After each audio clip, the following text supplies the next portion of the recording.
I started smoking when I was in college, which was a while ago. With my wife, I quit smoking 10 years ago, but that was after more than 35 years of smoking, and smoking pretty heavily, 2-3 packs a day. I smoked more than he did. 38 years, 3 packs a day, and I was almost a chain smoker. We quit simultaneously, but after 35 years, apparently it took a toll.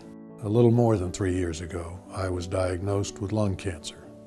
I was very fortunate to have gotten an early diagnosis so that it was operable, and the surgery was in February of 2011. It worked, and since the surgery, I've had 9 scans now at Georgetown's Lombardi Center. Each of them has shown no evidence of disease.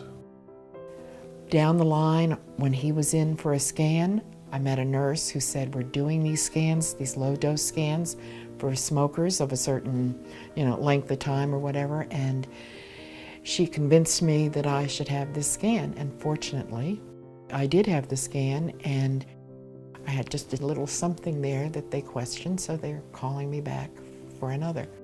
So I'm going back tomorrow to have that scan.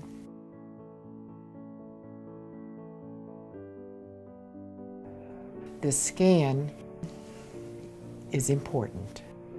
This is one thing people can do to catch things before it's too late. Hopefully everything will be fine. Hopefully everything will be fine for my husband, and I will do this as long as they ask me to do it. I want to be helpful, and I want to be cancer-free. Lung cancer is the beast of all the cancers. There are more cancer deaths in the United States from lung cancer than there are from colorectal, breast, prostate, and pancreas cancers combined. A CT scan is performed as an outpatient and takes only 15 minutes.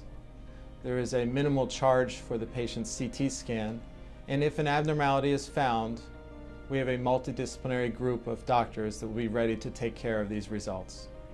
CT screening for lung cancer is recommended for patients who are over age 55 and who have at least a 30-year history of smoking up to 1 pack a day.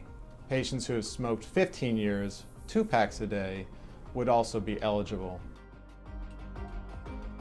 They showed me the screen and they pointed to what they had seen 6 months previous, and it had not grown, and they weren't concerned, so I don't need to come back again for a year. So I'm very happy about that. Looked positively benign, didn't it? Yes, yes. For me, it was all clear, no sign of disease, which is good news, but you can't take it for granted. I don't. But we were happy to get the news. I've been pleased from the beginning with Georgetown. And when they talked to me, they talked English so that I could understand what they were trying to say. They showed real concern, and they showed real expertise. Lung cancer takes 160,000 people a year. That's a lot of preventable deaths if people get an earlier diagnosis. If you have no symptoms, that doesn't mean that you're free and clear. You can't play that game with yourself. We're so blessed. 22 grandchildren. I want to go to every graduation. I want to dance at their weddings. It really seems to be a no-brainer that people with heavy smoking histories ought to take the time to get the screening scan just to get the peace of mind.